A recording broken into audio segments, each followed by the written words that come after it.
Hello, everyone. Welcome to our national outreach call. I'm Virginia with Real Progressives Leadership Team. I want you guys to really enjoy. We've got some great friends here tonight, and I want you to really enjoy them. Ask questions. We've got a Q&A. We have, please put your questions in the Q&A and chat in the chat. We have some people like Mark Fabian who really like to chat a lot, and Roseanne and Jabari. So keep the chats in the chats and the questions in the Q&A so we can tell the difference. I'm going to turn this over to Kami John to introduce the evening. John? Well, thank you, Virginia. And good evening, everyone. Appreciate y'all joining us tonight. And boy, are you going to be glad you did, because you're in for a treat. In just a minute, I'm going to pass the mic over to our guests, Patrick Lavelle and Eric Vaughn, and let them properly introduce ourselves.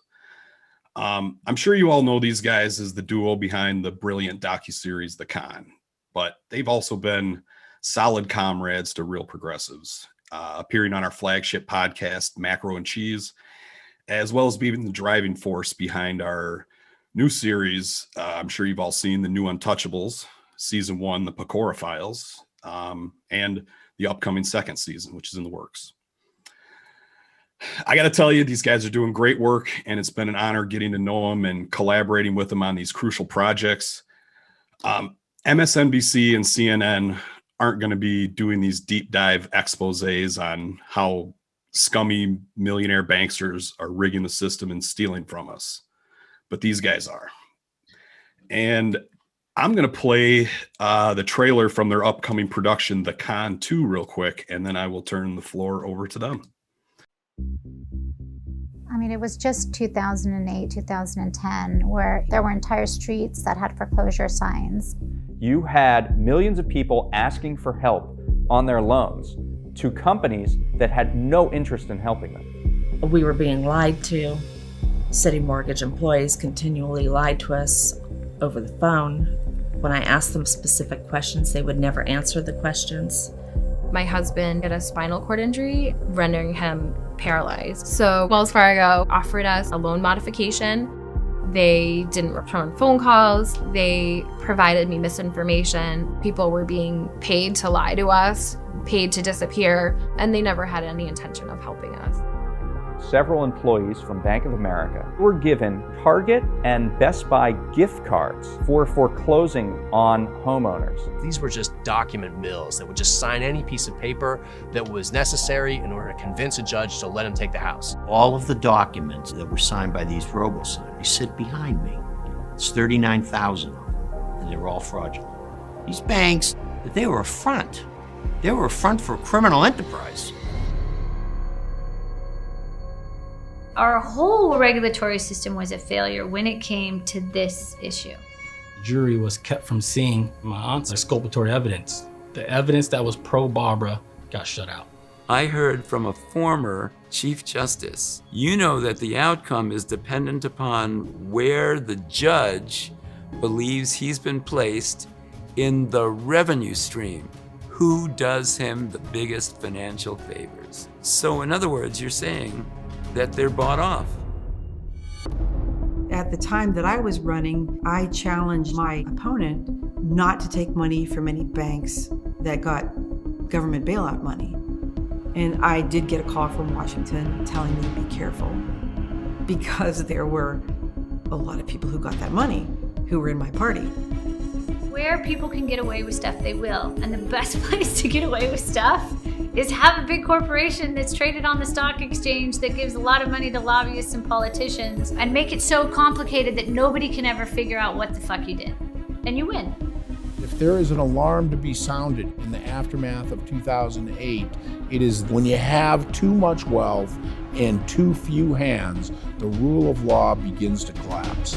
All the Americans who are still out of work, got low wages, huge student debts, underwater homes. All these problems are a direct result of the financial crash. The failure to rescue the American working and middle class in the Great Recession, that has set us on the trajectory to where we find ourselves today. It's a fight between Main Street and Wall Street, between the big banks and real people. I'm not supposed to win. Borrower's not supposed to win. That is this game, is if you've got the money, you can make the law or you can buy the law. No individual faced any accountability for any of this. I have a new definition for the perfect crime. Perfect crime is a crime that involves everybody.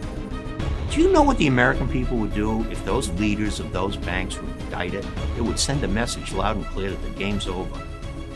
And we let them off the hook. We let them off the hook. The only way it's going to change is the same way it was affected, which was millions of people have finally fucking had it.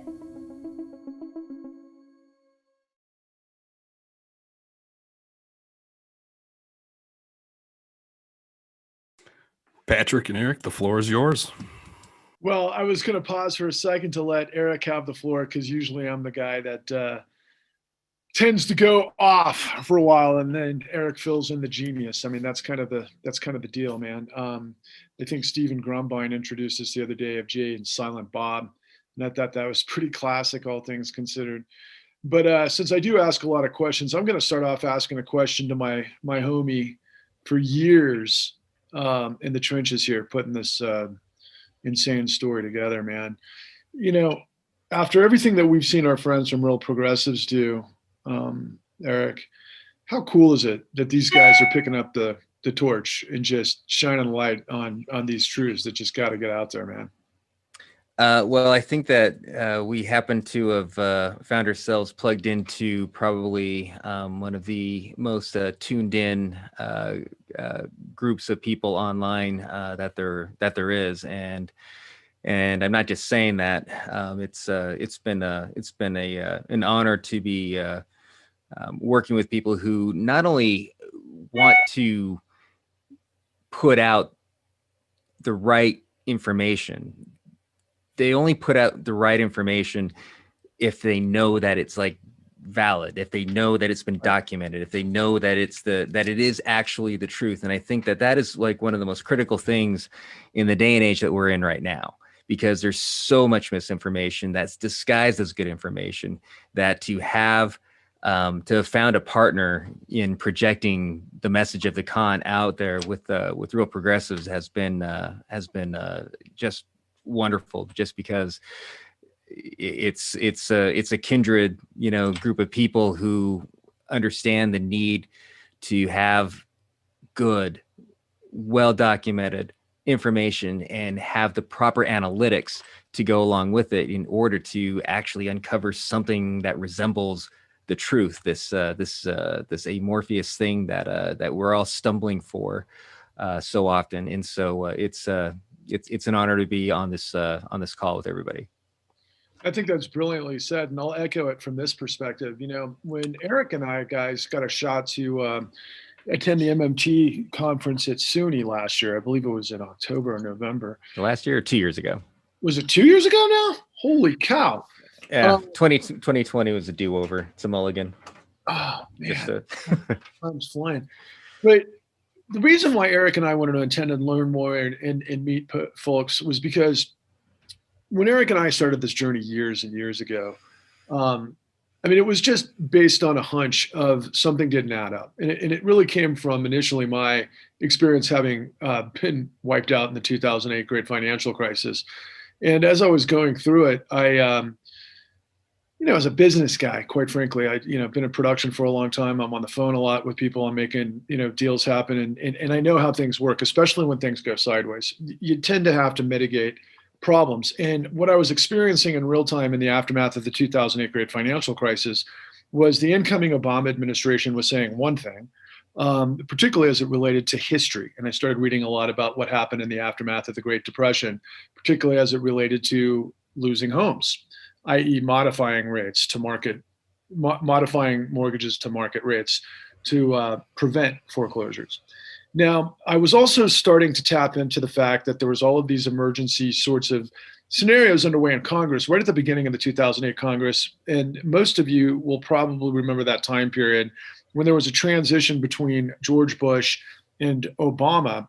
And there was a lot of excitement that the George Bush years that had led to endless wars, into just demystifying relationships where corporations seemingly had unlimited power. There seemed to be a black box, if you will, behind the curtain, where a lot of folks really didn't understand how things were working, but yet they knew there were problems. Meanwhile, here comes this incredible collapse in the housing market.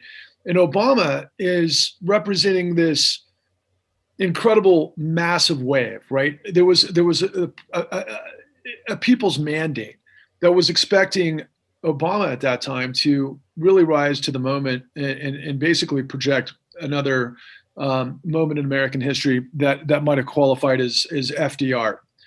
That didn't happen. Right away, Obama began putting into his cabinet all of the major players that came from Wall Street in two previous administrations that literally created all of the policy that would ultimately go and become the train wreck of the 2008 great financial crisis. But we didn't fully understand that at the time, Eric and I. I'm just trying to kind of dig out of the mess. And I'm dealing at that time with servicers. Anybody who's gone through the housing collapse knows that when you were going through the process, you were trying to save your house from foreclosure. You were dealing with what they were called servicers. There were supposedly extensions, and it was really confusing because there were extensions of the banks, because you see on your paperwork, you thought you had your loan with Chase, but you're dealing with this other servicer. And then all of a sudden, I'm starting to get this runaround. So one thing leads to another. And as a guy who's looking at all the tea leaves and what's coming out of mainstream media that says they're going to try to create moratoriums on foreclosures, not so much moratoriums, but they're going to try to create a floor because we're going to have TARP. The idea was the Troubled Assets Relief Program was going to basically create liquidity for Wall Street and finance that was obviously losing money to the point where all of the biggest financial behemoths on Wall Street were teetering on the verge of bankruptcy and absolute collapse. And so, all of us at that time period had just come out of this, what appeared to be this great upswing in the American economy, but none of it really added up. And then suddenly we're in this like free fall, and none of that is adding up. So Eric and I start pondering, well, let's try to go find some answers. And the next thing you know, I mean, I'm really cutting across a lot of painful memories, really painful memories at that time. But Eric and I just had a hunch that something didn't add up. And we had no idea how much it didn't add up until this many years later, 11 years. And so to Eric's initial point, what you get a lot of times, particularly from podcasts in the arena that seemingly have a good understanding that something's not right. They know that there's corruption. They know the system's rigged. They kind of reiterate a lot of frustration. They reiterate a lot of, quite frankly, misinformation. They have a lot of great guests on, but they're not telling the big picture and the big story. And one thing I've learned from the real progressives, particularly behind Steve Grumbine, is this incredible width of knowledge and just never ceasing curiosity. And to Eric's point, but with the ability to flush out bullshit.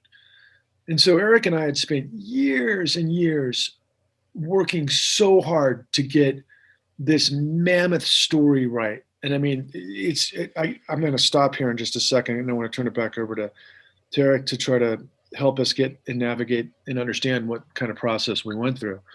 But ask yourselves this, real progressive nation, right? If something's not adding up, right? And you start to hear, and everybody's like, hey, it didn't add up in 2008, something was wrong and nobody went to jail and everything's rigged and there's corruption.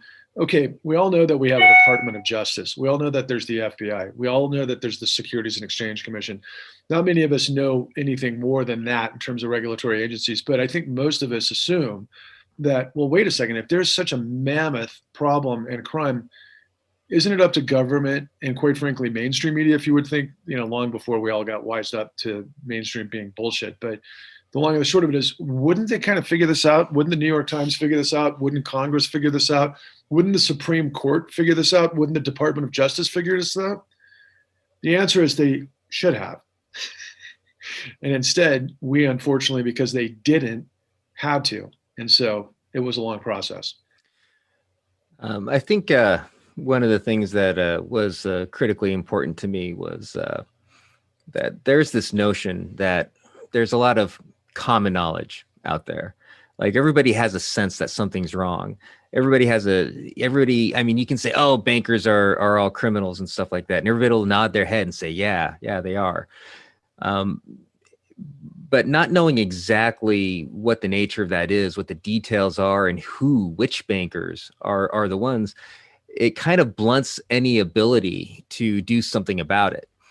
And one of the things that I remember speaking with Patrick about quite early on in the process of making the con, as we were trying to really understand, the foreclosure crisis, the mortgage crisis, the great financial crisis, and basically everything that's happened right up to this day, was trying to get to the point of where we're no longer speaking in broad platitudes, but rather being very detailed and being able to say that, yeah, not only are bankers bad, but this particular one at this particular time did these things, and this is how they did it, and this is who it affected. That's a lot different information than just sort of being able to kind of agree when somebody says that, yeah, criminal bankers are bad. And kind of the guiding light to me to this creatively, when Patrick and I were talking about this, was the Spotlight article in I think it's Boston Globe. Boston Globe, where they uncovered the Catholic priest abuse crisis, because that was like a classic example where, growing up Catholic, there was always for the entire time that I was growing up, there's always like the little jokes and snickers in the back about some pedophile priest somewhere, and it's like one of those things it was common knowledge that that happened. Nobody necessarily knew anybody that happened to, and so there's nothing to do about it. Well, the Spotlight article comes out, and all of a sudden there's names, there's dates, there's places, there's names of victims. They know it. They have the details that actually crystallize that common knowledge into what I term specific knowledge. And as soon as that specific knowledge was out there, broadly within the public, all of a sudden stuff started to happen. A lot of the people who were involved with the crisis were all of a sudden having to answer for it, and accountability, at least to some degree, was being demanded. And several lawsuits and whatever later, it's like, it's still an ongoing thing. It'd be incredibly premature to say that justice has been served, but at least something is happening. And I think deep down, what our biggest desire was to provide an opportunity to give that specific knowledge about what happened to America that led to the great financial crisis and the economic malaise and fragility and dangerous point that we're right back on the precipice today, and understanding exactly why and having the details to do something about it. I think that's the most important thing that I think people can get from both the con and the new Untouchables, which in a lot of ways goes into a slightly deeper dive than even the con does, because we're able to spend, that nice hour just having like an involved conversation with just, these handful of people, asking questions that were brought up in the con. So I think that the combination of those two works, the con and the new Untouchables, really do a fantastic job of being able to drill down into really specific knowledge about our economy, about the overlapping frauds and corruption schemes that are ailing all of us. And I think that that's basically what we have right in front of us right now, and ultimately what we're here to talk about. So, you touched upon something that I think is really relevant to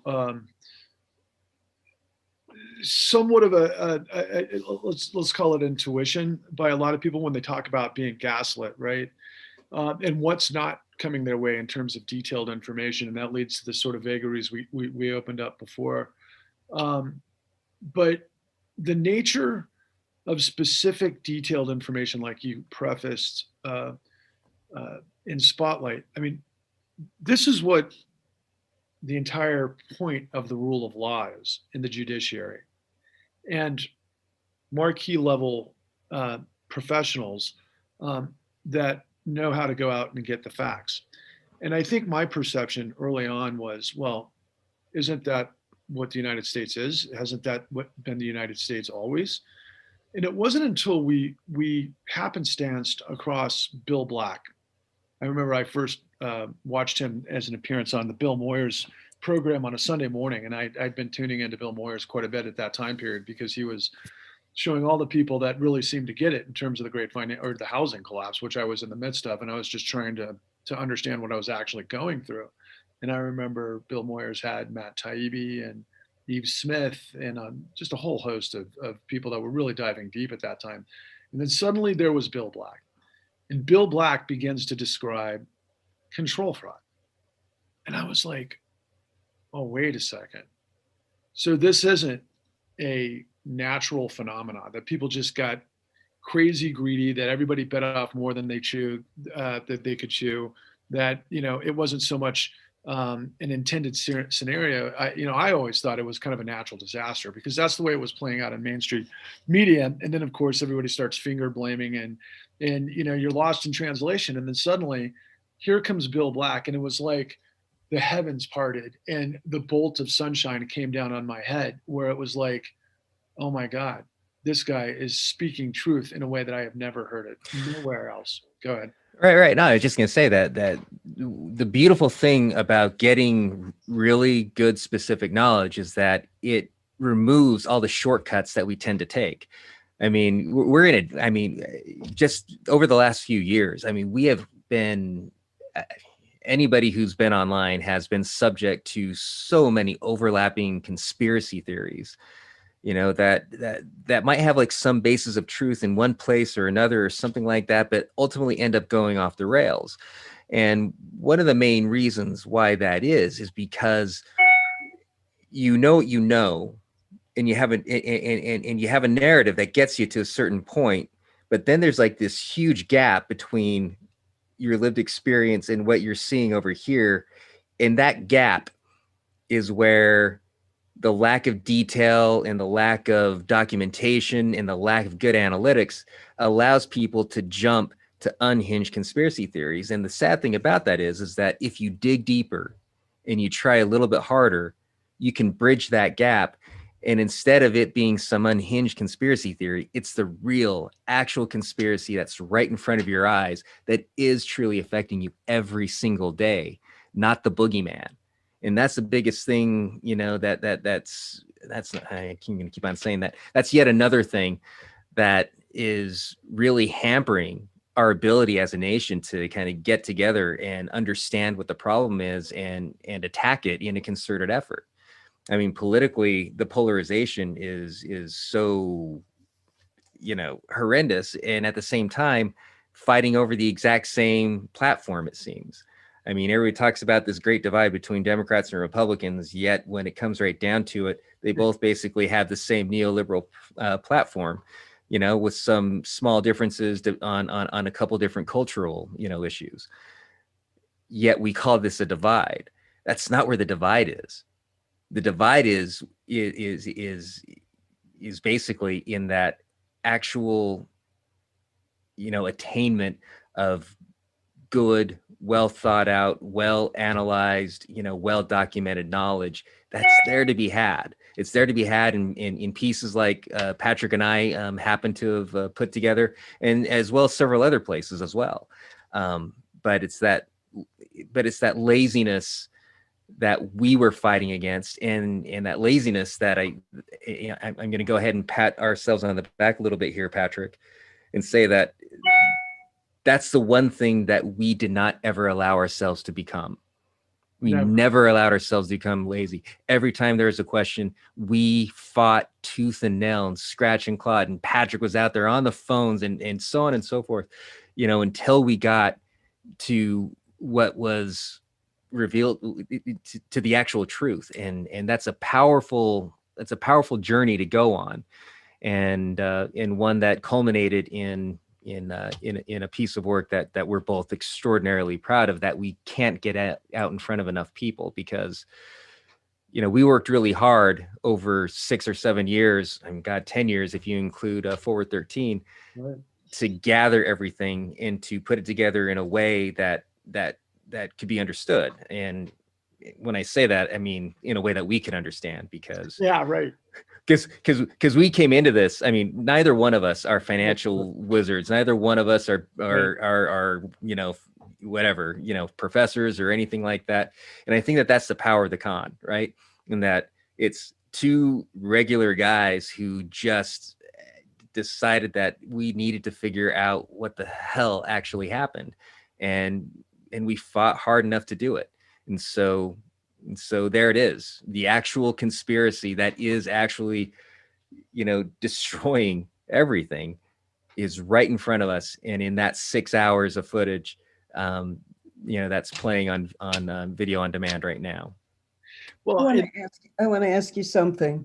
When people learn MMT for the first time, one question strikes all of us, and we ask every time an MMT expert talks to us, somebody asks this question, and that is, do the Congress people, do the politicians know this? Do they know Social Security can't go broke? Do they know the US can't default on its, quote, debts, unquote? And are they lying to us, or are they misinformed? And I'm wondering if you asked yourselves that question about your discoveries and what you've uncovered. I think it's a spectrum, to be perfectly honest. I mean, there's some people who I know are 100% aware of things, and there's other people who absolutely aren't. Now, I think we have to remember also that by and large, most people in power, and I think that this is something that Ferguson did a very good job with in his film Inside Job, are captured by a certain academic perspective. I mean, they are all functioning off of a worldview that is instructed by neoclassical economics, which, I'm sure there's many of us who can go through all the different places where that's been so thoroughly debunked, it's ridiculous. But nevertheless, all of the major schools that basically, become the feeder schools for the DC and Wall Street elite are teaching neoclassical economics. And so I think that when you have that perspective, it's easy to believe things that aren't necessarily true when your entire worldview is based off of a bad theory. And so I think that there's an awful lot of that going on, and there are an awful lot of people who are beyond that, and there's also some people who are just plain ignorant. I mean, Congress has all types, from my perspective. But I wonder what your thoughts are, Patrick. Well, you and I actually talk about that quite a bit. That is a theme of our pretty much daily thoughts, but not so much direct, like the way Virginia asked the question. But Virginia, I think for me, I think it's a mixed bag from this perspective. I think that a lot of the veterans that have been there for decades know exactly what's going on. I think a lot of the new guns that have been brought up, particularly on the far right side, have absolutely no clue of how anything works. And I think they're obviously useful idiots, and it's better that way. They can be controlled within the party the way they need to be. Now, I think the same goes for people in the Democratic Party, particularly what we might call the Wall Street Dems. The Thomas Franks is always talking about meritocracy in the Wall Street wing of the Democratic Party. I think they know exactly what's going on, and I think they know exactly how to play the game that they need to maintain the power that they have. And we continue to talk about neoliberalism, and I've learned a lot about neoliberalism all over the years, and I think that's exactly the point, because once you start to understand that what was baked into the system is the so-called free market, right? But was ultimately what nobody's talking about that we reveal ultimately is that you got to get the legislators, you've got to get the white shoe law firms. Once you do that, then you do what Bill Black taught us some time ago when Frederick Bastiat said in the 17th century, that when a group of men discover plunder, they create a legal system to authorize it and a moral code to glorify it. Now, a very specific sort of relationship to that on our journey that I discovered, I'll never forget when we were making Forward 13, which is it was our first independent documentary feature that I think is a prelude. A prelude, yeah. But it was prologue. I'll try to bake into the answer what Forward 13 attempted to do and what the con ultimately ends up achieving. But we didn't have the resources at the time or the bandwidth or the knowledge or the access that we ended up doing in the con. But what we had was hunger. And like Eric had prefaced, we were never lazy. I mean, we got into a car. Get a load of this. We drive from Salt Lake City to the Northwest, Portland, down to, throughout the entire Western seaboard, all the way through the country, back to New York, surfing the Occupy Wall Street wave. And on that process, because that's when we got our start, was right when Occupy Wall Street kicked off. And we wanted to understand what Occupy Wall Street was in terms of the context of the questions we had. But I'll never forget, in the meantime, the Tea Party kicked off, right? So I'm dialing for interviews along the road and trying to make things happen based on the stuff that we're learning at Occupy and the things we're seeing in the press and the things we're not seeing in the press. And Eric and I are having basically creative sessions, on the drive between cities, trying to figure out what we're going to do next to try to follow this thread to make sense of what we're seeing, basically making sense of that which does not make sense, to your question, Virginia. And I'll never forget, I was able to get one of the key guys from Americans for Prosperity in Kansas City. I believe he was in Kansas City. Maybe it was a suburb of Kansas City. But of course, Americans for Prosperity were funded by the Koch brothers. And so we get this interview with this guy, and he's talking all of these talking points about how they would ultimately, to your point, Virginia, they would find young Republicans and get them to basically drink the Kool-Aid of the free market as dictated by the libertarian Kochs, the billionaire brothers that were deeply involved with fossil fuel around the world, whose father obviously worked with Stalin to build the Russians' oil infrastructure. And then they come back and they create their own empire. And, now they're some of the richest people in the world. And so would you think guys like that would be accidental in their structure in terms of how they were rolling out the Tea Party right after the 2008 great financial crisis? Absolutely not. As we discovered, and by the way, some of you out there would probably appreciate this. I walked in to their office wearing my Dead Kennedys t-shirt. I was expressing my Jello Biafra to Americans for Prosperity and having a lot of fun doing it. And we sit down with this guy. He's a likable guy. He's like one of their top guys. And we get in the conversation, and every step of the way, this guy's spewing really, really well thought out bullshit for the free market. No continuity in terms of, well, it depends on what your outcome of society is, but it was pretty on display at this moment.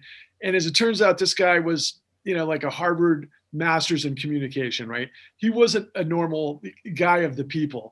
He was a guy who was probably the top of the top, who comes in to be placed in to basically, create a propaganda movement, right? And that's what they did. And they did it hierarchical, top down, well-funded, the machinery to create this echo chamber that led to what the far right became, that led to Trump and everything else, off the heels of what happened in the 2008 great financial crisis. What parallel does that have to the question about those in Congress? Those are the ones telling the people in Congress, in their party, what they're going to vote on, how they're going to vote on it, based on policy and based on everything they bring to the fore. And it's not challenged, because where are they going to get their funding from if they don't play ball? So that's right. a lot. Go ahead. I was just going to say, I was just going to put a button on that. I think that the other part of it is that I think Upton Sinclair said it really well when he said that, let's see, what was it? It was, get a guy. It's difficult to get a man to understand something when his paycheck depends on him not understanding it. Absolutely. And I think that applies to an awful lot of our elected officials as well. I mean, a lot of them do very well by pushing certain policy positions because they get lobbied to do so. I mean, it's as simple as that. I think that one of the things that we touch upon in the con is this notion of, that whether it's the revolving door, whether it's lobbying or whatever the case might be, that we have a system that is now thoroughly engaged in primarily legalized bribery. And based on predation. based Right. on creation of the world economy. And then it's ultimately backstop, which brings us full circle to Tim MT. But see, that's why we wanted to connect with Tim MT, because as Eric and I had gone through this literally 10-year adventure, right? We get towards the end of this and we're trying to like, okay, it's like a whodunit and it's a caper, it's a murder mystery, it's all of these things, but what's the murder of? It's the murder of what I considered American dynamism, i.e. mobility, justice and liberty for all, and all of those things that, we're force-fed to believe is the case. And then suddenly here I am looking at that it's just the complete opposite. And so on that note, I know we got these micro docs, Virginia. I think it's time to maybe introduce one of them specifically, because I want to paint this picture for your audience. Guys, what Steve and all of the comrades at New Progressives have been able to do is they're trying to give you guys the truth. They're trying to give you the truth that has been obfuscated, distorted, deceptive, deceived, everything across the board. To put it into perspective, following the 2008 great financial crisis, we had a thing called the Federal Crisis Inquiry Commission. It went about a year. It had about 1,000 witnesses and so on and so forth. And they put this whole thing together. But it was ultimately not too dissimilar to the Warren Commission ultimately, and maybe even the 9/11 Commission, in so much that in the end, it created more questions than they resolved. And then ultimately, they weren't able to, they created 11 criminal referrals out of the 2008 great financial crisis. To put that in comparison to what you guys have heard from Bill Black, he did 30,000 criminal referrals during the S&L crisis. So the entire government could only put together 11 criminal referrals from an investigation that took over a year with 1,000 witnesses, and the Department of Justice just completely sat on it. So there are details at every stage of this massive, massive, massive conspiracy. It's not conspiracy theory. It's control fraud. It's the entire economy is a fictional economy baked into the system, but it begins with predation. So I'd like to recommend if we could show the microdoc, Virginia and Andy, on predation, because this whole thing starts with Addie Polk. Addie Polk was specifically targeted for who she was. Because she was living in a poor area, she didn't have any direct descendants. She was widowed, and she was a minority. You can go in mostly poor minority neighborhoods, and you would have people canvassing the neighborhood, knocking on doors, putting flyers in your mailbox. Say, we can help you. We can get that roof fixed. We can get you new windows. And sometimes they would have information on your house that you didn't give them. They would just look up your house. That was commonplace. The weak, the meek, and the ignorant are our best targets. That's the words they put on paper to describe those folks. So that has meant that the quintessential victim, if you wanted a single face, that face would be of an elderly black woman. That's the quintessential victim of predation in the financial sphere. Keep in mind, when you had all of these little mortgage companies, these people had to find their victims because they had to keep things going into the pipeline. They had to keep up a certain number.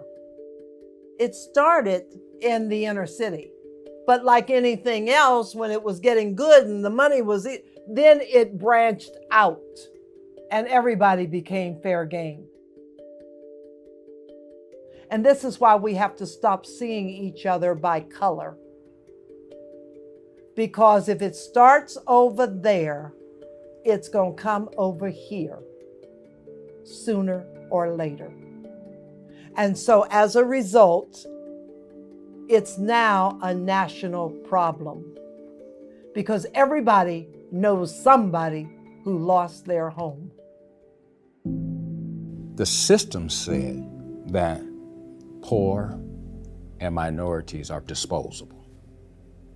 The system says that that was simply the cost of doing business. The mortgage company said after Addie shot herself, well, we'll forgive the loan. You should have never made the loan. You should have never made the loan. We'll forgive the loan, but she shot herself already. People can say all lives matter. I say Black lives matter, not because white lives don't matter, but because traditionally when something like this occurred, no one comes to help. Black Lives Matter, Addie Polk matters, and anyone else who has lost their home, who have lost their life, they matter. I hope, I pray that we can come to some sort of common ground that people need protection from those who are seeking to make profit. People need protection.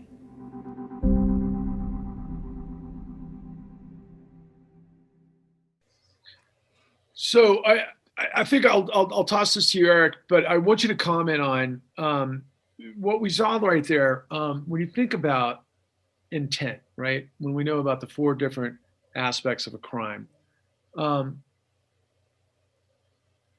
we heard over and over when we went through this process, what you guys are about to do is express the truth. Because after the 2008 great financial crisis, I think most of us understand that the victims were blamed. It's a pretty easy argument, right? If you think, well, wait a second, they got a loan, we're doing them a favor, so to speak. That's going to help give them a leg up in life by getting their piece of the American dream. That's not what it was. It was a setup. It was an incredibly detailed, diabolically devised, super involved setup. And you would never be able to understand that without the facts. So we were able to go out and start to disseminate that. And we're going to introduce a few more microdocs to help paint that bigger, broader picture. But Eric, was it a surprise to you at first? I mean, kind of sitting where you were at that time period and before, to think that there was even remotely a possibility to have such an epic scale engineered situation to take advantage of people who, quite frankly, didn't understand what they were getting themselves into? Well, I think the one of the really challenging things, for us, like, I mean, here's the thing: is that we went through the exact same journey that we take our audience through, and it's really, I mean, it's unbelievable when you're first looking at it, and you have to keep on thinking, are we looking at this right? This can't possibly be the way that there's no way that this could happen on such a grand scale. Somebody's going to stop it somewhere. And as we, and so we were skeptical of our own findings throughout this entire process, which is why it took so long. I mean, people often ask us why it took so long for us to do it. It took so long for us to do it because we knew inside that we had to do this right. We had to get this right. If we didn't get this right, then we would be throwing away like the most important work that to date that we've done. And so, yeah, I mean, you keep pulling the thread and you do understand how, and what the con does is that it carefully shows how this one incident with Addie was replicated hundreds of thousands, if not millions of times. Actually, not, we know for a fact it actually happened millions of times over, where people were either put into at the very least predatory, and in far too often out and out fraudulent loans, where often people didn't even have the slightest idea that they were even getting a loan. I mean, this was something that we have our FBI experts, during the documentary say that it was an epidemic of straw buying. There's an epidemic of fraudulent, loans being thrown out, tossed out there. And when you see that it was all done through an incentive structure that made it inevitable, all of a sudden the disbelief goes away to, yeah, this is when you provide certain personality types the tools and the green light to act with impunity, this is what's going to happen. And if in those actions, a lot of people are going to make a lot of money, a lot of people, so many people are going to turn the other way. And one of the things that we discuss, especially as we start discussing some of our whistleblower stories, some of the stories of, great men like Michael Winston and Richard Bowen, and several others that are out there. It's that, when people were in these industries working, they had a couple choices. If they saw what was happening and understood what was happening, they could either go along with it, they could quit, or they could stand and fight. And a few people, a very brave few people, actually stood their ground and said, no, it's like, I'm doing my job, and did this entire country a tremendous service, in doing so, because, I think probably one of the most beautiful things that came out in our making of the con was the fact that we understood that it took a Herculean effort by a lot of really morally negligent people to make this happen, because the system wasn't built for it. And there were so many people at every step along the way who were doing everything they possibly could to prevent it from happening. And so it took decades and decades and decades of crafting policy. It took decades and decades and decades of perfecting the financial instruments. It took a long and concerted effort of, trying to figure out how best to make money, how best to squeeze blood from a rock in order to make this happen. And that's exactly what they did. Go ahead. And for me, though, on that, because that's just where my head was, Eric, because, I was, of course, I'm born in the late 60s and 68, and I grow up at this time period where I see civil rights seemingly in my young mind start to flourish and, or at least move forward. And then, of course, you start to study history and you get in all of these, very contradictory scenarios and then horrifying situations when you get to know more details. But, I remember coming into this project thinking about redlining, right? I think a lot of us had understood redlining and African Americans being prevented from, getting their slice of the American dream under the circumstances of, like we saw with Addie and Robert Polk, where they actually worked in, factories and sacrificed their entire lives to do what we all consider is kind of the process. You get married, have a family, settle down, own your own home, and hopefully grow wealth downstream and move forward. And that's the idea. But it certainly was not part of the African American experience until these great battles of the civil rights era took place. And then, of course, we start to have, pushback against redlining and so forth that was happening from the 50s onward. But then what you find out in the story, which was predicated by our previous microdoc, is that gives way to predatory lending. That's why they agreed to do it. They came up with this incredibly diabolical way of being able to, like you said, squeeze blood from a turnip. Who would think that there'd be a lot of money invigorated in poor communities around the country in a way that could lead to some sort of growth formula? Well, none of that would make sense unless you understood the architecture of it. And I think on that note, Virginia, I'd like to introduce, if it's okay with you, Eric, what Bill Black taught us, which is the next in our run of our microdocs here. Because go ahead. I was just going to say, just before then, to set that up, I think it's important to understand that. I mean, that there was a paradigm shift that occurred way back, after the Great Depression, right? Yep. And that the regulatory regime that was put in place is what it was one of the things that allowed Addie and Robert Polk to purchase their home. Right. And it was the erosion of that regime of that regulatory system, and then the suborning of that system that ultimately took it away and caused Addie to move against her own life. And so I think that you're right. So in talking about the fraud recipe, it's important to understand that the fraud recipe is only possible because of very specific deregulations that occurred that made it possible. And so I think we can talk a little bit about that after we watch it. I think that this is a good time to pull that up. So what we discovered in the savings and loan crisis was that fish rot from the head. When the CEO is the crook, of a seemingly legitimate organization, they can cause vastly greater losses and damage, precisely because of that seeming legitimacy. In finance, the weapon of choice is accounting. And what we discovered in the savings and loan crisis was that there's a recipe. And the recipe has 4 ingredients. 1, grow like crazy. 2, by making really crappy loans. 3, while employing extreme leverage, and that just means a whole lot of debt compared to equity.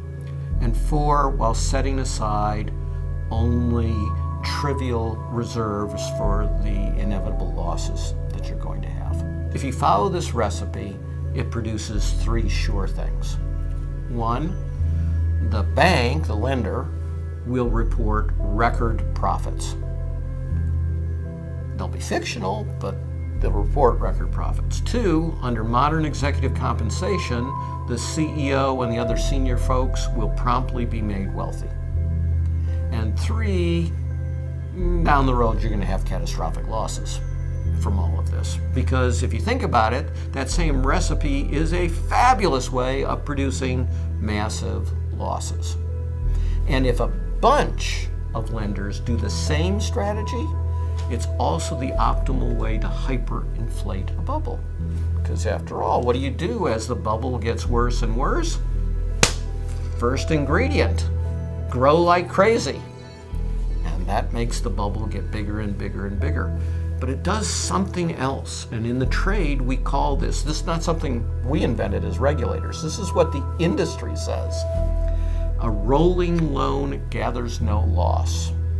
And to roll a loan is to refinance it. So as long as there's a bubble and housing prices are inflating, if I make a loan to someone who can't repay it, I just make them a bigger loan. And they can use the proceeds of that loan to pay off the last one. And as long as the bubble is hyperinflating, this works, which is why once the bubble stops inflating, you get this massive collapse in these circumstances. So it's really easy. In fact, Jamie Dimon, of all people, the head of JP Morgan, has put in a letter to his shareholders the fraud recipe. Now, he phrases it very slightly differently. He says that it's easy to create low-quality profits today and disastrous losses tomorrow by having lousy underwriting. So this is the couple of key things that are really not obvious to big parts of the world. It's indeed famously one of the most important non-prosecutors in the current crisis refuses to prosecute any of the senior officers. He was in charge of the JP Morgan case, right? Refused to indict any of them, even though he had a whistleblower who gave him a case on a platinum platter, because he said, it doesn't make any sense to me. Banks lose money when they make bad loans. Why would they hurt themselves? And of course, he's confused his pronouns. By they, he means the CEO. And who do they loot? They loot the bank. Those are not the same people. The best way to get rich, title of my book, The Best Way to Rob a Bank is to Own One.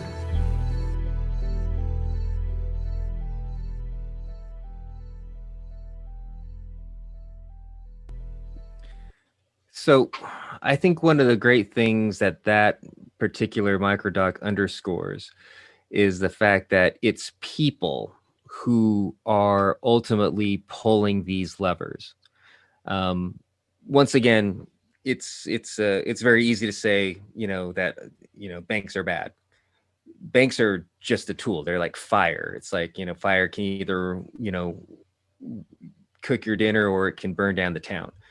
Banks are similar to that. But bankers, on the other hand, are the ones who have the choice to either be something that's helpful to society or not. And what he shows there, Bill Blacken is just brilliantly, the way he's able to take such complex concepts and turn them into something that you can understand is just amazing. is that, you know, you're seeing the situation that created the loans that Addie Polk ended up having, right? Because the incentives were created by the banks to the non-bank lenders to put out to basically make as many bad loans as they possibly could. Why bad loans? Because bad loans, by definition, are higher interest rate. And it's not that they think that they're that Addie or any of these other people are ever going to pay back those loans, but that interest rate in the accounting process allows them to basically say that that is income, and then they're able to extract their bonuses based on that income. And that happens on the non-bank lender side, and that happens all the way up into the Wall Street banks. And so you have these massive incentives to put people into the worst loans possible, because the worse the loan, the more profitable it is. The more profitable that loan, the bigger your bonus. And when the bank collapses, it's like, well, whatever. It's like, I'm already out the door. I have my bonus. And you know what? We also know that the Fed is probably going to go ahead and bail them out anyway, so no harm done. And that ultimately, I guess, kind of in a nutshell, is what we mean when we say the con. The con, you know, is of course short for confidence scam. And that's what this was.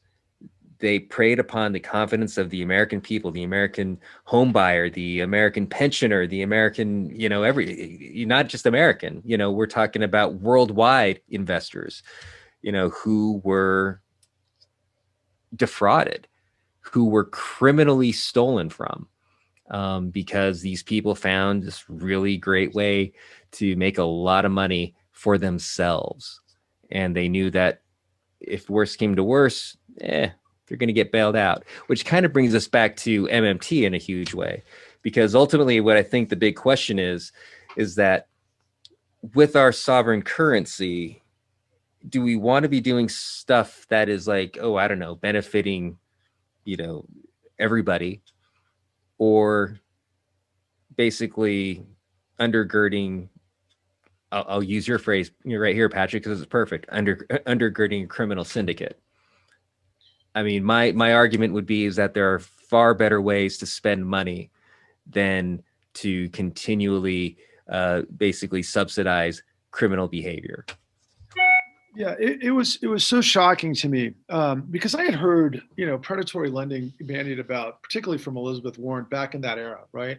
But I recall that there was never really any deep dive. And I think as a consumer, having actually, sorry, I'm always a citizen first, but I mean, as set up as a consumer in this diabolical pipeline of deception, was, you know, my not being able to understand, like the question posed in that microdoc, why would they loan to somebody that they thought couldn't pay back, right? Now, all of us turned out that we couldn't pay back. I mean, I think that, you know, I've heard people wrongly say there was about 6 million foreclosures.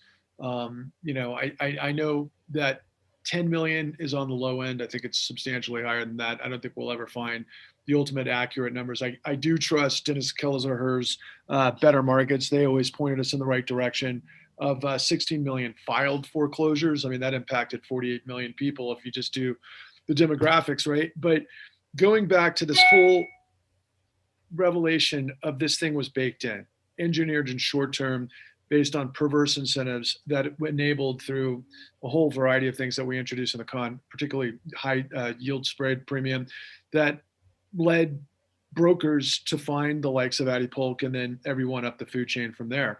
And in the aftermath of the 2008 financial crisis, one of the biggest things that people still hang their hats on was this rant by Rick Santelli on CNBC when he was on the floor of the Chicago Mercantile Exchange, blaming you know, everybody for taking out loans to get a new kitchen or home improvements or everything else. The point was everybody was doing that because brokers were telling them that the appraised value on their house and able to do that to them, and it was in their best interest. And ultimately, they were doing what they were informed to do. So that these guys could get high yield spread premiums and massive volumes of loans, because the mortgage-backed securities, as it turns out, is just one component of it. downstream, we end up in the whole derivatives game. And that also came as a result of deregulation during the Clinton administration. I'm kind of bouncing around here, but to get to the ultimate point of what Eric just made, as it really put off some huge flags in our mind as it relates to MMT, was we ultimately found out that the bailouts for the 2008 great financial crisis wasn't the TARP funds that came out of Congress in 2008-9, which was $750 billion. It was to the tune of $29 trillion. And I know that some of the MMT Spoiler alert. Yeah, right. But to Eric's point, right, how many paradigm shifts could we have had with green new energy, with guaranteed jobs programs, with education, with healthcare, with all of those things that would create, a stable and a vibrant and a thriving, society. Instead, we just gave it to the guys that blew up the world and then made out like bandits. And to put it into, kind of a cinematic comparison, I remember thinking that Oceans 11, 12, and 13 were big ultimately when I saw those come out before the great financial crisis. I think, Eric, that the big hit was like $170 million. That's like peanuts. And that's Hollywood thinking big, right? They had no idea how big this global catastrophe was, which is, of course, taken over. And we've seen it through the CARES Act and everything else that's happened. And we can get into that. But, the control fraud baked in. And the question you might have to ask is, well, gosh, doesn't that seem organized, right? Yeah, it seems organized. It seems organized once you start to understand the elixir of this symmetry from CEOs through perverse incentives, through Gresham's dynamic to get all of these things in the pipeline, because it was all about getting volume without doing the underwriting. And so they could get rid of all of the stopgap measures, and they've done that pretty much everywhere. I mean, we could go into GameStop and some other shorts and things that have happened that follow similar trajectories, but getting back to the point of what the con ultimately reveals is the mechanics of engineered fraud. So you had the victim that was played by the fish rots from the head, but then the question is, well, wait a second. If you've got an FBI, a DOJ, an SEC, and so on and so forth. And by the way, I will point out that, and I'm sure many of you guys out there know this, the Securities and Exchange Commission was created in the aftermath of the Great Depression for the specific purpose of preventing illegal reps and warranties to be sold into securities. So when people offer prospectus, of course, you guys all know in the market that it's got to meet its reps and warranties conditions. And if it doesn't, it's a felony. It's beyond, you could take down the entire company by illegal reps and warranties. That's just one of many crimes that were baked into the 2008 great financial crisis. Go ahead. I was just going to say, not to whatever, I'm sure most everybody here is completely aware, but just in case, by reps and warranties, it means sort of like the guarantees that the banks make as far as like what constitutes that investment. Like in the case of mortgage-backed securities, that all of them had to be of a certain grade of loan, that they would have like that they were all like at the very least that there's like a 20%, whatever, that all of that sort of thing. And so they have to guarantee to their investors that this set of parameters are true, so that the investor can make a thoughtful decision as to whether to invest into a certain thing. And if that bank lies about that, then that is a felony. Right. Straight up felony. Let's think about who they're selling it to also, though, right? Okay, so we've got, regular investors, but we also have countries. But I think the really interesting and probably horrifying to many that are in this audience were the pensions. So the teachers unions, the steel workers, across the board, the guys that were buying these mortgage-backed securities were point people that were assigned, quite frankly, in many cases, managers of those specific pensions that were buying these stuff to the gills with stuff that the investment banks knew were going to blow up. And I'm going to I may as well mention it now. Go ahead. Oh, no, nothing. I was just going to say that that's something that we detail, very well in the con for anybody who hasn't seen it. Right. It goes from the Addie Polks of the world that are victims of predatory lending because of the nature of control fraud to target and predate, to create volume, to pack as much as they could, regardless of what they thought. They knew exactly what they were putting into these mortgage-backed securities to blow up, that they then turn into collateralized debt obligations and other derivatives that ended up becoming, to put it into perspective, when Brooks Bourne was trying to take this down in 1998, the global derivatives market shocked the general counsel under Brooks Bourne. It was $13 trillion in 1998. By the time we got to the 2008 great financial crisis, it was $600 trillion in derivatives trades, notional value. And then ultimately, I think right now it's like, I don't even want to say the term that I think that I've been told it is. But the bottom line is 1.2 quadrillion. Quadrillion. I'm setting this up to then launch the next microdoc, because all of this stuff, guys, President Obama came out and said what Wall Street did was unethical, but it wasn't illegal. Now, if you're a Bill Black level genius,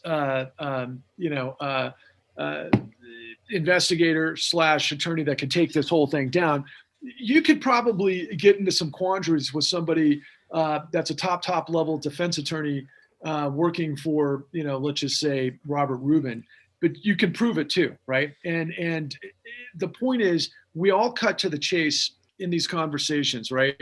We know the system is rigged, we know the system is corrupt, and we also know nobody went to jail. But nobody knows how the system was rigged and how it was corrupted and who didn't go to jail because who covered it up. And so in this next microdoc that I would offer, Eric, and everybody else, is to look at the revolving door that constitutes what the power is. We're always talking about neoliberalism also. You can't get there until you get regulatory capture of the legislature. So I propose that we watch the revolving door one, guys. The American Lawyer did an unbelievable article a couple of years ago. They put in FOIA requests, Freedom of Information requests to the SEC to get documents in connection with the SEC's $550 million settlement with Goldman Sachs. At the time, huge headlines, very controversial. SEC bragging about how incredibly tough they were at Goldman Sachs. Well, 2 years later, a very enterprising, diligent, terrific reporter for the American Lawyer sends in the FOIA request and gets the emails. Well, lo and behold, there was a wink and a nod between the SEC and Goldman Sachs. Well, Goldman Sachs announced on this one deal called Abacus, they were settling this one deal for $550 million. Huge amount of money for one deal. Boy, we made those Goldman guys pay, the SEC bragged. Well, come to find out, the SEC was really settling all of the Goldman deals. And there were, I can't remember, 10, 11, 12 of them. So they were really settling on average for 40 or 50 million bucks a deal. Well, if you look at the numbers, it appears that Goldman Sachs made a lot more than that on every one of those deals. But the SEC and Goldman don't want the American people knowing that. So what they announced and what they did appeared to be directly opposite of what they in fact did, with the sole purpose of deceiving the American people. The same thing happened in the SEC settlement with Citigroup, which was a case that got a lot of attention before Judge Rakoff in the Southern District of New York. Better Markets sought to intervene in that case, did an extensive investigation and amount of work. We filed court papers showing a massive amount of evidence that suggested widespread illegal conduct at Citigroup in connection not just with this one CDO, collateralized debt obligation, a structured product. People often think of them as a derivative. They were selling this one case for $265 million. Citigroup at the time was in 2007, the #1 worldwide placement agent for CDOs. They had more than 10% of the market. Their liability was massive. Their illegal conduct appears to have been massive as well. The one CDO that they were settling with the SEC for was brilliantly designed to fail as quick as possible and put Citigroup in the money as quick as possible. It was about as clear a transfer of wealth from ripped-off investors directly into Citigroup as you could find. We detailed that in court filings. And yet the SEC settled with them, Citigroup, biggest bank in the world, at the core of causing and spreading the financial crash. $265 million. Extinguished all of their civil liability for all of their activities. And we attached, actually, in our court papers, a statement made by one of the Citigroup people inadvertently saying, oh yeah, this settlement takes care of everything. We're like, oh, but we're saying in court and elsewhere, no, we're just doing this one CDO deal. You forgot about the wink and the nod. We're trying to fool the American people. But we laid it out in court papers. There is evidence like that all over the place that the Department of Justice and the SEC turned a blind eye to. Now, one thing that I want to toss to you here, Patrick, is that this, especially in conjunction to talking about pensions, leads us right up to today's headlines, right? I mean, sure. you brought up the article, I believe, that Oliver Gardner brought to our attention about the Supreme Court case, and maybe you want to talk about that just a little bit, just to show that the stuff that we talk about in the con and the new Untouchables is stuff that's relevant to right now, very second. Now, my friends, and this is, and I wanted to get to this point, and thank you for teeing that up. I can't stress this enough to you guys out there in real progressive land. One of the things that Eric and I had envisioned was, look, these guys are smarter than most organized groups we've seen out there, and they're talking all the right stuff in terms of what potential solutions there are to massive problems. They need to know the details that created the problems that we have. Now, in context of what Eric just teed up, next week, the Supreme Court of the United States is going to hear about what we just presented to you, because Goldman Sachs knowingly laid into their securities that they sold to the pensions of the Arkansas Teachers Union what ultimately blew up in their face. But it wasn't just the Arkansas Teachers Union that blew up. Eric, might you want to address what we uncover in the con in terms of other pensions that they blew up? Oh, geez. So yeah, we talk a great deal about several, including the Wisconsin Teachers Pension Fund was one that we touched upon, and as well as Central States Pension Fund was of course the big one that we spoke about. And what was particularly egregious about that was that, so let me just take a step back for a second here. So at the time of Goldman Sachs, being the fund managers for the Central States Pension Fund, at least they were one of two. The other one was a hedge fund that was basically doing the exact same thing. This was right near the end of the run up to the financial crisis, and so since former Treasury Secretary Hank Paulson was a CEO of Goldman Sachs, in his prior life. He and Gary Cohn, who later would become, one of the chief architects of the under Trump. That's when Goldman went heavily into, creating the warehouse lines in order to bring in as much money from mortgages to create mortgage-backed securities as they possibly could. In fact, Hank Paulson made his money. He walked out when Hank Paulson left his post at Goldman Sachs. He cashed in, I believe it was $500 million. Right. That was made mostly off of mortgage-backed securities. These predatory loans, mortgage-backed securities that were basically created by predatory loans.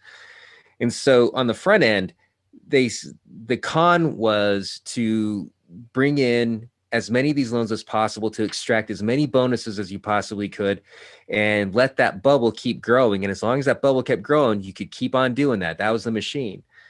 And then as soon as it became clear that, the bubble's bursting, they immediately switched gears, and they they couldn't get rid of that stuff fast enough. But the problem was that who are they going to sell it to? They needed to offload, and pardon my language, a shit ton of really toxic assets as fast as they possibly could. Well, amongst the biggest investors that they had, who were completely blind to anything that they were going to do, were pension funds. Absolutely. So pension funds became this great place where they could just stuff them so full of the worst, most toxic assets so that they could get it off of their books, so that Goldman and all these other banks could get it off of their books and put them on the books of a pension fund, knowing that it's going to blow up, while at the same time saving their ass. And they shorted it. And then they made even more by shorting it. And then, oh, by the way, they still got these big, huge bailouts, right? And you know, we can go into great detail as to just how many different ways they made money from this. I mean, it's grotesque. But I think that the key thing here is that they were making money, you know, by inflating the bubble and extracting all these bonuses from all these fraud schemes. Yeah, and then just to think about that moment where they knew what was happening, and in the movie The Big Short, they depict that there was this period of time where it's like, well, wait a second, all the mortgages, you know, it's like the prices aren't going up, and so they were expecting. So like in the movie The Big Short, the big crisis was that despite the fact that the market was crumbling, the bonds were maintaining their value. And that's why, you know, they were all pulling their hair out trying to figure out, you know, why this was happening, because the bonds should be losing their value if the mortgages aren't being able to be aren't performing, and so on, you know, and so on and so forth. Well, the reason why that period of time where the bonds maintain their value was done artificially, and it basically gave the banks the bankers at the banks the opportunity to basically switch gears and figure out where and how to stuff all these toxic assets into places that it would get off their books in order to ensure their own survival. So as we hear a lot of the stuff that comes out of, you know, I'll just say John, for example. I mean, he knows who the bad guys are, but did he know the detail of what the bad guys were doing before all of this stuff, right? The Addie Polks of the world, first and foremost, and then to the collapsed working class. And so right then and there, I mean, I hate to say this out loud. I know a lot of you are thinking about it. Would you not say that doesn't constitute Black Lives Matter to some working class that might have gotten sucked into MAGA somehow? How ironic is that? They're all freaking victims of this thing, but yet suddenly you got a lot of bad guys blaming the victim again when they're the victim. I mean, the whole point is that Goldman at this stage of the game, guys, and a lot of this is going to also be revealed in season 2, but I cannot believe the Supreme Court just announced they're going to take this case on starting next week. And we've got the goods that nobody in the world has. And let me tell you just a snippet of it, okay? So in season 1, we introduce you to a woman by the name of Rachel Steinmetz. Rachel Steinmetz is an underwriter who works for an operation called Greenpoint. Greenpoint's based out of New York, heavily on the Eastern Seaboard. She's an honest purveyor, and she doesn't want to play ball, but they're forcing her to approve loans. And when she pushed back, like everybody else we showed, it's like out the door, right? So what they did was they got rid of everybody who was doing the job that they should have done based on risk management and how we thought the system was supposed to be functioning. But instead, all the good people got kicked to the curb so they could move this stuff as fast as possible because they were going to blow the frickin' world up, right? Based on all the deregulation, desupervision, and decriminalization that they baked into the system after they were able to marginalize, quite frankly, Bill Black. Bill Black would have snuffed this stuff out way early if he was in the mix. But the bottom line is, so to give you an example, The Big Short puts this whole thing together. And you think, like, for example, one of my favorite characters is, you know, Patrick, why can't I think of his last name, right? You know, and he's working for the hedge fund, and he's the guy on the drums, and he's a bit autistic, and he did the numbers. You know it's going to blow, and the short is a big risk. Bury, right. Right. And we all know the short's a big risk because if it goes down, you know, beneath the number where your threshold, you're going to get those calls and you're going to be paying out of pocket, you know, billions of dollars. So they made The Big Short big bet. And then ultimately in real life, all of these hedge fund guys that The Big Short had actually brought to the fore in that film, I think they were on the hook for a couple hundred, like $500 million tops. I don't remember what the exact figures were. Meanwhile, the real Big Short was Goldman working with a hedge fund manager, a guy by the name of John Paulson, not to be convinced confused with Hank Paulson from Goldman Sachs. But John Paulson and Paolo Pellegrini are supposedly figuring out what's going on here, right? And supposedly the way it's set up, and we do this interview, and actually we're going to show it more. We do quite a bit of it in episode 4B in season 1. But this guy from the Wall Street Journal wrote the greatest trade ever made, and it was John Paulson, who, by comparison, the largest trade ever before that was help me with the name of Soros. George Soros, yeah, who shorted the British sterling. He made $1 billion in that trade. In this trade, John Paulson walks away with $20 billion. $20 billion. But what they were doing is supposedly were doing their research. They go out to Orange County. They see these fly-by-night operations, which were basically AmeriQuest and Countrywide and all this. And if you've ever been to Orange County, which Eric and I have spent a lot of time in, you see all these beautiful people driving around in Ferraris that basically seem dumb as rocks and perfect kind of people to be carrying out this fraud. Orange County is like a center place for this. So it made sense that Paolo Pellegrini and John Paulson maybe were doing their homework as basically propped up in The Big Short. Yeah, it's kind of plausible. As it turns out, that's not what happened. Two things happened prior to that. We all think that the ratings agencies didn't know what they were doing and they were all bought off completely. As it turns out, the rating agencies actually knew what was going on, and they made it available to the investors that were paying attention that there was like 80% of the stuff that was baked into those mortgage-backed securities back in the vintage 2006 era, 2005, 2006, were all the worst of the worst of the worst, and they knew it were going to blow. And so what ultimately happens is John Paulson backs up the Brinks truck doing the deal with Goldman because of Abacus and all the rest, that they're going to unload all this stuff.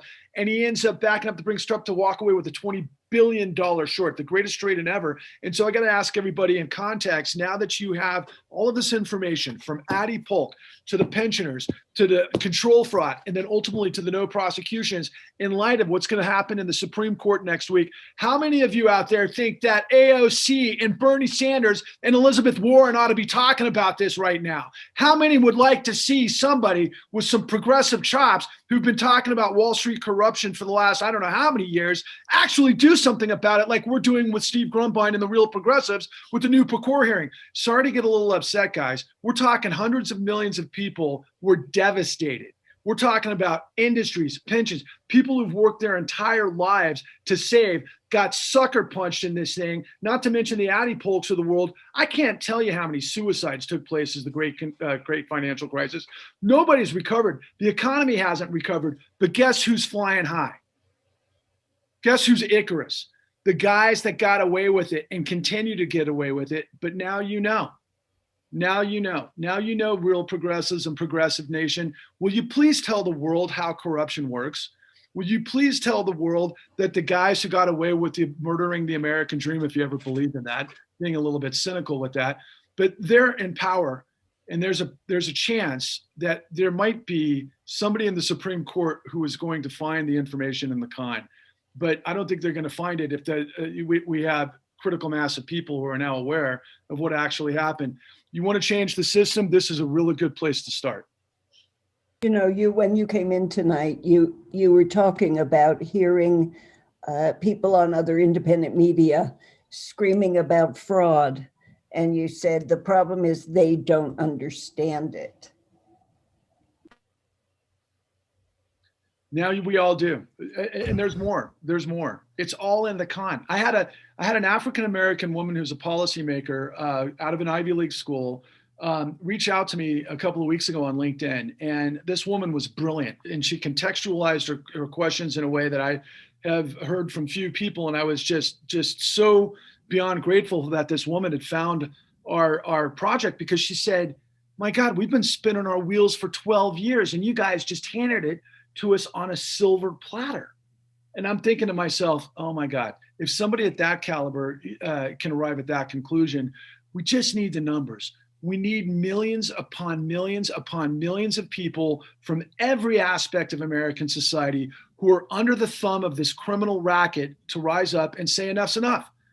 Because if we don't, they're going to kill us. Grumbine's always talking about people are dying. People are dying, and we're going to have a massive collapse again. We have to. I'm not sure how we haven't yet. And I don't know if anybody wants to address that, but anyway, I'm sorry I got so emotional, but we're coming to a close of this, guys. I really hope that we gave you guys some value and something to consider, because we did the work. We just need everybody to try to, hopefully, who doesn't want to get burned anymore, to step up into the circle and fight for what's right. You guys have a few minutes for some questions from the audience. Sure, you have a couple. Actually, can I ask a quick question, Virginia? Go for it, Andy. By the way, Patrick, I just want to remind you that it's platinum platter. What did I say? Silver, or did I mispronounce? It said silver. No, we bumped that up to platinum. I think. Oh, that's right. That's what happened in the last. Exactly. F3, I think. It was. Yeah. I just wanted to mention. I just wanted to quickly bring up Michael Winston, because I didn't make the connection because of seeing the con first and then doing the Pecora files, and I didn't make the connection between Michael then and now, because back when you shot the con, he still had his voice. Right. And so that time that had passed, and how did he say 7 or 8 throat surgeries? I want to say it's in the 20s, to be honest with you, since that time period. He has a laryngeal cancer, and there's some very suspicious stuff behind that. I don't want to get into it. And I mean, it looks pretty ugly. But the bottom line is the guy has sacrificed his life to get the truth to the people. It's amazing how many heroes we discovered, guys. I think that's what I really hope all of you take away from this, because I was so beat down. I was so devastated. I didn't believe in anything anymore until I had this incredible opportunity to go face to face with people who actually sacrificed their lives to save everyone. I mean, Richard Bowen was literally at the apex of an $80 billion a year Ponzi scheme fraud that he was warning everybody in management to end at Citigroup. And then what happened? He ends up getting booted out of the system, and they walk with $500 million. That's the world we live in, guys. Right. These are great people, and they deserve to be heard. If you hadn't had a chance to watch it yet, please do. I mean, just if for no other reason than to hear Richard Bowen and Michael Winston and Gary Aguirre and Rachel Steinmetz and so many of these other people, because their stories are tremendous, and their voices that need to be heard. If you go to realprogressives.org and look under the media menu, you can find the new Untouchables and the con, and you really need to see all of it. We're going to have a second season of the new Untouchables. They're going to have a second season of the con, and it's worth keeping up with. Rebecca asked, based on what we know now and what regulations are in place or not, are we set up for a new bubble like 2008? Rumors abound, and it's looking likely that private credit debt will be the next one. The bubble's been inflating for quite some time. I mean, I was just looking at my at the area, property values. I mean, this is in housing. I mean, commercial real estate is where we're probably closest to the precipice. But I mean, I know that in neighborhoods in my hometown of Akron, Ohio, I mean, there's neighborhoods that have gone up, like they're probably like 80-90%, in the last year. I mean, if that's not a bubble inflating, I don't know what is, because I know for a fact that just like, back when things were happening in the neighborhoods around Addie Polk, that those houses do not carry that value. And so, I mean, I can speak from my own, apocryphal, sampling that for sure I'm seeing it. And I think that the yield curve inversion of 2019 also pretty much presaged it.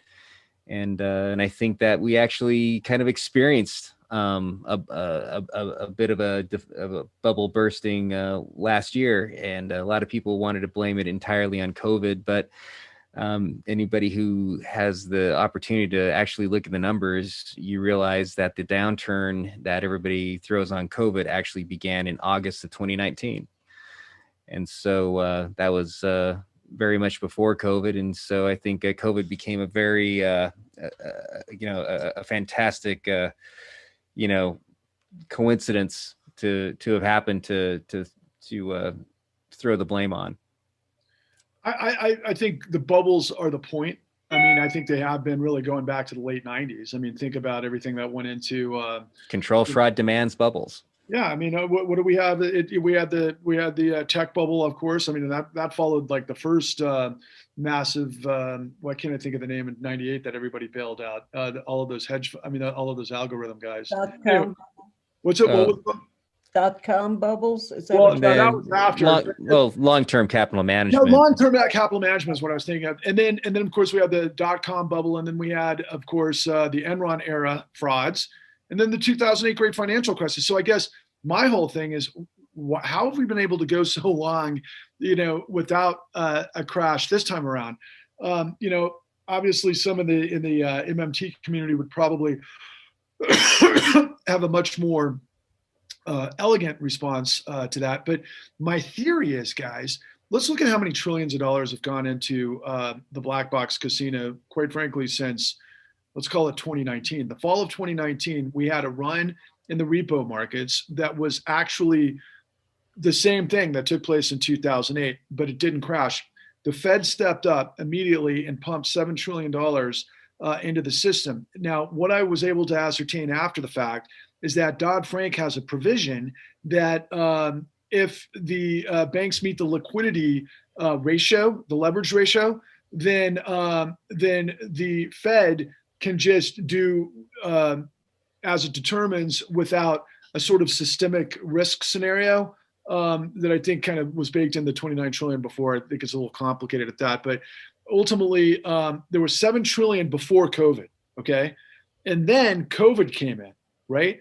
And what have we pumped in since COVID? At least 5 trillion on the first go around, right? And what are we up to now? Like another, we had 1.9 trillion into the system, but that's not in the black box casino. How much have we pumped? I think we're reaching over 50 trillion since 2012. And so the question is, what did that go into? Well, where was BlackRock, guys, in 2005, 6, and 7? BlackRock wasn't the largest asset company in the world. They are now, right alongside what's the other one that's the big one, right? I guess it's not the other one that's Vanguard is who I'm trying to think of. But Vanguard doesn't play the ball that BlackRock and Blackstone do. So we hear all the time, for example, on Real Progressives and others like Michael Hudson talk about the FIRE economy, which is finance, insurance, and real estate. And that's assets. And that's the economy of the top 10%, not to mention the stock buybacks and everything that's kind of hyperinflated the stock market when the rest of the economy has completely seized up. Yeah. I was going to say that I agree. That I think that's like a fantastic place to be able to see a bubble in plain sight, is the fact that throughout 2020, there was no economic activity that could have justified the increase in the stock market. That was completely and 100% a product of stock buybacks. And, stock buybacks were something that it was just recently that they were made legal again, and they were illegal to begin with, so that you couldn't distort the market by purchasing back your own stock. That's the entire point of what that regulation was.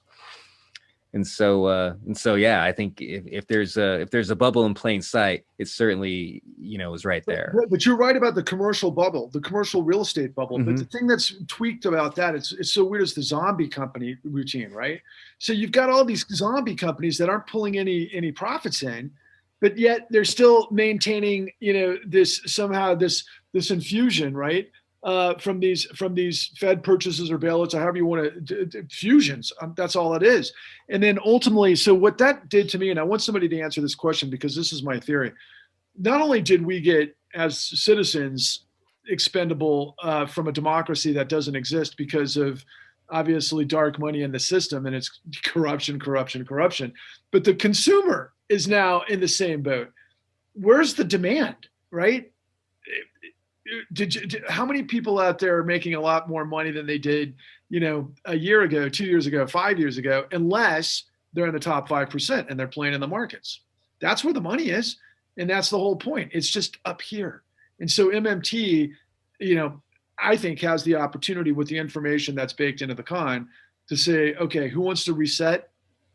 I think the whole world would say, yeah, if they understood it. Sorry to use a Steve Bannon term, reset. I'm not in any Steve Bannon camp, trust me.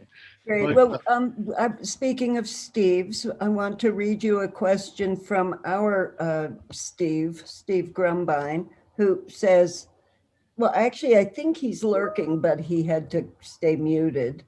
So he said, I am so sorry I could not join the panel, but I am so grateful to be working with you all. We need our activists to be vigilant in sharing the new Untouchables and Macro and Cheese, which we hope will lead to direct action. What words of encouragement would you all give to make the urgency of learning, listening, sharing, and helping to elevate the platform and help push these key issues? And he also asked, what are we up against with echo chambers, gatekeepers, algorithms, and laziness that keep us from success? Oh, sorry. Well, every revolution happened by a very thoughtful and activated minority, right? I mean, the American Revolution wasn't something that was widely supported, you know, by the majority of people living in the 13 colonies way back when. But certainly the effect was there to be had. I think that that's the important thing to remember, is that it starts with a few people, and then and that's all it takes is that active, you know, few, you know, that are consistently, you know, doing the job of making change. And I think that that's what Real Progressives definitely represents. And I think that one of the great things that Real Progressives as an organization does is that it arms anybody who comes across Real Progressives with the tools in order to create change. And what are those tools? Well, primarily it's good, sound knowledge. And as long as there's good, sound knowledge coming out, you know, from a trusted source, you know, you can use that and actually do something with it. That's you know, as a filmmaker, that's the only thing that I can do. The only thing that I can do is to maintain my veracity and do my job for you in telling the story right, making sure that everything that I put in there is something that is true, something that I can back up, something that's documented, something where I've had several people look at it and analyze and say that, yes, you know, you have the story right, you know. And so when people like us are able to put things together like that, it takes the even, you know, greater people, you know, that are out there to take that knowledge and turn it into something actionable, to turn it into something else. I mean, I can make pretty pictures. It's you people that are out there that are going to make all the change. And you know, I think that the tools are here. I think that that's what Real Progressives is really good at. It's really good at providing the tools that you need in order to go out there and make the change that's necessary. I thought that was brilliant, and it's beautiful, Eric, and it's so consistent with everything else that you've ever done. And I couldn't agree more. I'll take it a step further from just to try to elevate to the audience out there the commitment of the team that puts this stuff together. I was hopeful that the Real Progressives would find intellectual stimulation and you know, the objective to want to bring this mammoth work and revelation that we brought to its audience for reasons that I thought were in simpatico, right? You can't get to MMT, I don't think, if no one understands what was baked in to create the system we have, and to what point, right? Because everybody's always asking the wrong questions. How are you going to pay for that? I guess I get to the point at this stage, how are we not going to? Because people die. I mean, people are homeless. The devastation and the consequence to people's human lives is incomprehensible. I call it financial terrorism, quite frankly, and that's not loaded.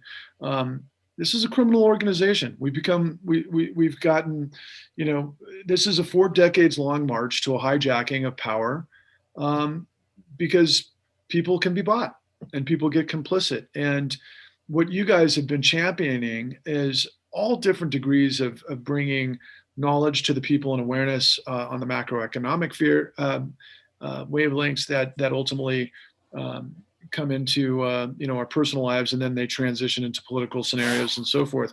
But the level of knowledge and commitment of the real progressives is beyond anything I could have ever hoped for. And that's on this team that's put together this call tonight, and Steve and Rose and Virginia and John, and of course Andy and everybody in the mix, and Christina, who's not on this call. But I hope that if you guys can take this away, I mean, the timing of me getting carried away, ultimately what's happening in the Supreme Court last week, this whole thing was obfuscated. This whole thing was obfuscated by mainstream media. It was obfuscated by both parties. They created a fissure in the system to get everybody to hate each other, because as long as everybody is, divide and conquer, nobody understands the truth. You can't have a stable, dynamic society if you don't have the integrity of the law. I mean, it's like a ship without, a ship with holes in it. It's sinking. And it's been sinking for a very long time. And we're all going down, including the guys up top, but they don't really care, right? Like I hear from Chris Hedges and everything else, they've created their own like little oasis behind the gates and so on and so forth. And are all rich people bad? No, of course not. There's a lot of great rich people. But the problem is the system. And if the system can't be held to account, it brings us full circle to why we started this. I asked myself at the very beginning, I'm not expendable. And chances are you're not either. And of course, Eric and our other partner in this project asked the question, well, how did we go from being of, by, and for the people to of, by, and for the corporation? Now, I know a lot of you guys are out there cynical and jaded, and as you should be. American history is littered with problems, but we're all flawed, and you got to get through it one step at a time, right? Nothing's ever perfect. But let me tell you, we've gone so off the deep end on corruption, so off the deep end on a maniacal, sociopathic regime that could literally plow people like Addie Polk into loans that would ultimately lead to the type of demise that she had, as well as millions upon millions of pensioners that just wanted to live an honest life, a hardworking life. They put their time and their commitment. And we've met with people who have such incredible arthritis from being steel workers that they can't move their hands. We met with the woman, Rita Lewis, whose husband worked for decades being as honest and honorable as he could. He fought in the Vietnam War. He comes back. He serves his country. He serves his community. All of those types of grandiose sort of, American pride and self-worth and reliance and all those kind of things, only to be completely decimated. He ended up dying as a result of this. And those are just two of millions upon millions of examples. So please understand what we have in the kind. Get organized. Take this information to those that you have nodes to, whether it's AOC and whomever. They're not talking about this stuff. They don't want to acknowledge it. They want to move on. And by doing that, they just enable this insane problem. And the only way it's going to stop, I believe, is if you guys are armed with the truth, and then you're willing to go the next level. Well, your passion and enthusiasm is so inspiring. I just want to tell the people who are here that this evening when Patrick and Eric came on and I wanted to tell them the plan for the evening, Patrick said, no, wait. First, I have to tell you what just happened. And he started talking about the Supreme Court. You are always that way. You're always excited and you always have information to share. And I think that's really inspiring. We believe in weaponizing knowledge, one mind at a time. And that's certainly what you guys are doing. Thank you. Thank you. Apologize that we couldn't get to all the questions tonight, folks, but Patrick and Eric just talk too much. What can I tell you? I've never been accused of that. No, never heard that before, have you? No, not Eric, me, but we had some fun tonight, guys. Thanks for the opportunity. We wish you all the best. This was wonderful. Thank you so much. Cool. Thanks a lot, guys. Be well, everybody.